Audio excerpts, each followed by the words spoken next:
Cher ami, connais-tu Saint-Laurent-Blangy, cette jolie cité de la Rajoie ? Je viens de passer quelques jours dans cet écrin de verdure qu'on appelle parfois le poumon vert de la Rajoie. Voici mon carnet de voyage écrit dans ce lieu qui m'a véritablement inspiré. Je t'invite d'ailleurs à m'y rejoindre. N'hésite pas à prendre tes aquarelles, tes papiers à dessin, ton appareil photo ou encore ta caméra. Les sujets à explorer ne manquent pas. J'ai hâte de me promener à tes côtés le long des berges de la Scarpe. Je t'attends avec impatience. Voici mes impressions écrites dans ce carnet de voyage qui t'est dédié.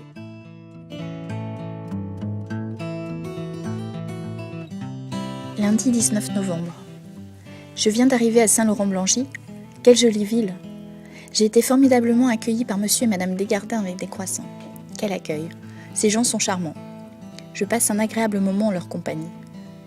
J'ai appris que Saint-Laurent-Blangy résulte de la fusion de deux villages, Saint-Laurent et Blangy. Blangy comptait alors moins de 100 habitants. Et c'est une ordonnance royale du 28 avril 1819 de Louis XVIII qui a scellé le sort des deux communes. J'ai découvert un très joli poème écrit par Louis Lourdel. Connaissez-vous mon village ? Il se nomme Saint-Laurent, et s'étend sur le rivage que choisirent mes parents. La Scarpe et tous ses bocages, ses beaux jardins et ses champs, ses marais, ses pâturages attirent les braves gens.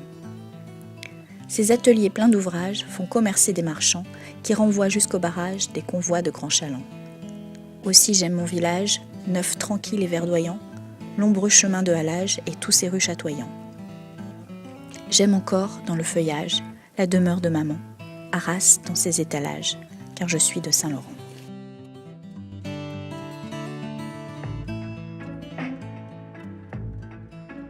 Mardi 20.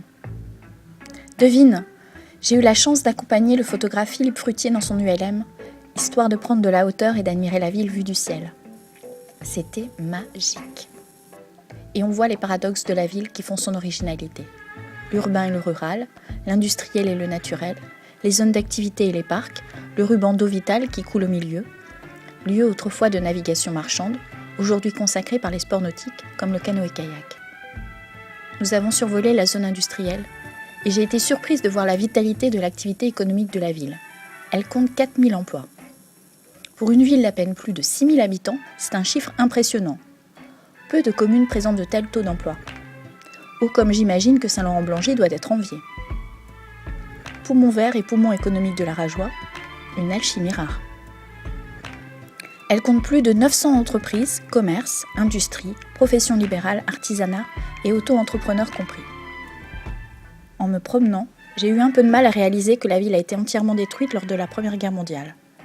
Et pourtant, ce fut bien le cas. J'ai vu de nombreuses constructions, des résidences et des logements neufs. Les nouvelles résidences, à cheval sur la ville de Saint-Laurent-Blangy et sur celle de Saint-Nicolas-les-Arras, sont en pleine métamorphose avec une priorité, le développement durable avec des bâtiments basse consommation. On pourrait croire que la ville pulvérise les records et a gagné de nombreux habitants en ayant créé depuis 10 ans 700 logements, assurant une véritable mixité sociale. Cela permet juste d'offrir des logements pour toutes les générations d'Immercuriens qui peuvent ainsi rester sur la commune, en appartement ou en maison. Ainsi, en 20 ans, le nombre d'habitants est resté relativement stable. 6300 habitants en 1983 et 6001 habitants en 2012. Le cadre de vie agréable est néanmoins un atout certain et la ville est très prisée. Les demandes de logement affluent sur la commune.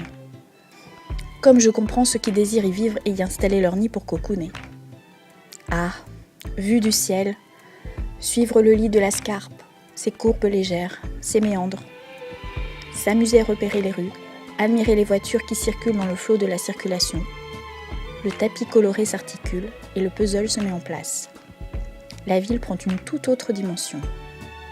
En gagnant en hauteur, on gagne aussi en poésie, en beauté, en rêverie. Mercredi 21. Je suis enchantée de ma visite de la ville, cette fois sur la terre ferme. Quel cadre vraiment charmeur et idyllique. Ville Biodiversité 2010, Saint-Laurent-Blangy est un magnifique écrin où s'épanouissent faune et flore, dont certaines espèces assez rares. J'ai rencontré Michael Brunner du Centre permanent d'initiative pour l'environnement Ville de l'Artois. La visite en sa compagnie a été des plus captivantes. Saint-Laurent-Blangy fait coexister de manière remarquable le naturel et l'urbain. Une mosaïque de milieux coexiste, zone humide, mois humide, marais. Un atlas de la biodiversité a été réalisé pour connaître les différentes espèces présentes sur le territoire de la commune. C'est un véritable paradis pour les oiseaux et les amphibiens qui vivent dans les bois et se reproduisent dans les marais. Rapaces, chauves-souris, papillons sont également bien présents. La nuit, on croise des ovnis, des objets volants nocturnes identifiables. Les chauves-souris s'épanouissent et hibernent dans la cave de la chapelle de Vaudry-Fontaine qui va leur être exclusivement réservée. On peut rencontrer la chouette chevêche, notamment du côté des prairies d'Hervin. La chouette hulotte hante le parc d'Imercourt. Hibou moyen-duc et chouette effraie sont également parfois visibles. Outre les oies de Guinée, les oies cendrées et les canards colverts qui viennent s'épanouir dans la ville, mouettes rieuses et goélands sont aussi présents. Parmi les amphibiens, on trouve des grenouilles rousses, des crapauds communs, des tritons alpestres. Le lézard des murailles est un des reptiles les plus communs ici. Connais-tu la bouvière, le chabot, la lamproie de plein air? On trouve ces poissons rares dans les eaux de la commune. L'histoire de la bouvière est intéressante. Ce poisson dépend de la présence de moules d'eau douce, car la femelle pond ses 40 œufs, qui seront ensuite fécondés par le mâle dans la moule. Et ainsi de suite, de moule en moule. On fait parfois de belles rencontres au détour d'un chemin. Un brocard, un écureuil, un martin pêcheur.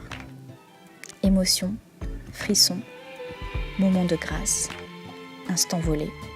Quelle merveille! Saint-Laurent-Blangy est formidablement riche.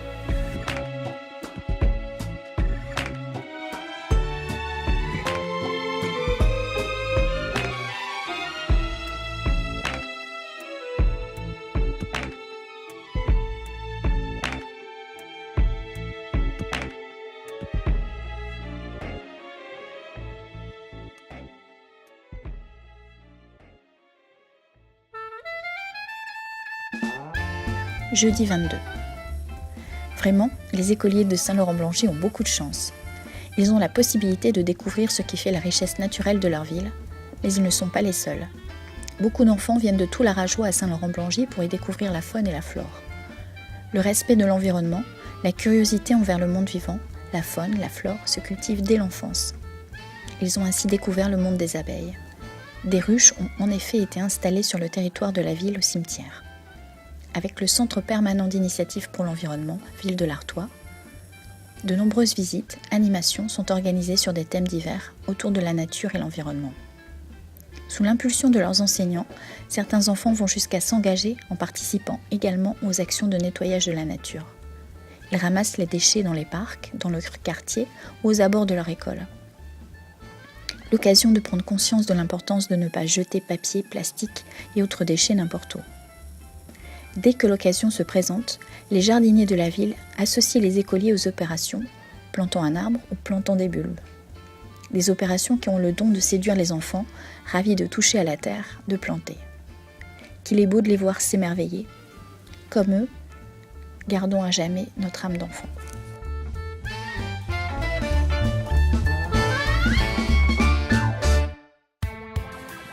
Vendredi 23.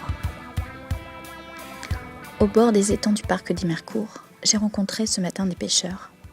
Certains sont d'ailleurs très bavards et un peu taquins. Hormis les fous rires, j'ai beaucoup apprécié leur esprit et leur profond respect de leur environnement. Ils pêchent sur 3 étangs, alternativement, et remontent des eaux brochets, gardons, tanches ou perches. 90% des poissons pêchés sont relâchés. Pas question de tuer tout ce qui bouge. Un brochet de moins de 60 cm sera automatiquement relâché. Et bientôt, ils envisagent de pratiquer la pêche no-kill, donc avec des hameçons sans ardillons. La pêche est avant tout une affaire de passion, de patience, un plaisir simple, une communion avec la nature.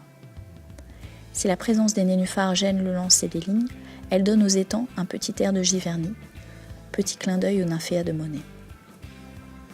S'asseoir au bord de l'eau, préparer ses lignes, savourer le calme et la tranquillité, taquiner le poisson, prendre le bon air, admirer les reflets dans l'eau, partager du temps entre amis, voilà bien des moments de bonheur.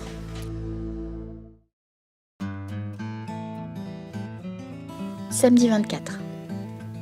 Je je poursuis avec enthousiasme mes visites et mes rencontres. Engagée avec l'Agenda 21 dans une démarche de développement durable, la ville de Saint-Laurent-Blangy pratique une gestion différenciée. Cela a bouleversé les pratiques des jardiniers de la ville. L'usage de produits phytosanitaires a considérablement diminué et la ville s'est orientée vers une démarche zéro phyto.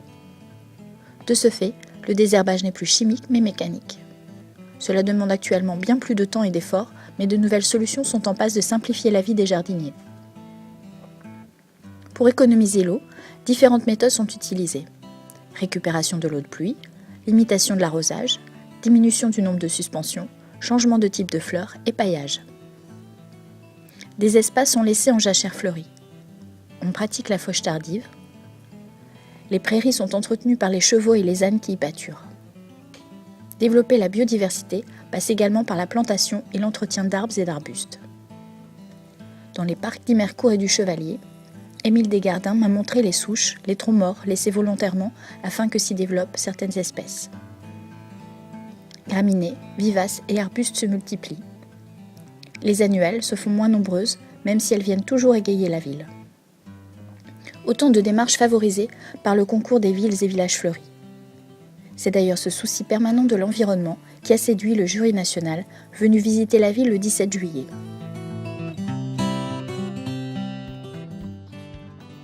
Il vient de récompenser le fruit d'un travail important et intense mené depuis plusieurs années en octroyant à la ville sa 4e fleur.